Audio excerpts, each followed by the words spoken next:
Welcome to Guide Up. Today I'm going to guide you on how to automatically save passwords in Chrome without asking. It is a very simple step. Now for that, make sure you open your Google Chrome and you are already logged into your Google account. Now at this home page of Google Chrome, at the top right, you can see the option of three dot icon. You have to click over there. Now here you can see various options. Now you have to click on the option settings. After this, at the left side, you can see various options. Once again, you have to click on autofill and passwords option.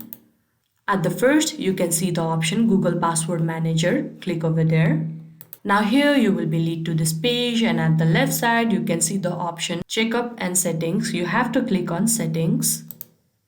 Now under settings categories, you can see various options, and at the first you can see the option offer to save passwords and passkeys. You have to turn off this button, and now they won't be asking you anymore if you want to save passwords and passkeys.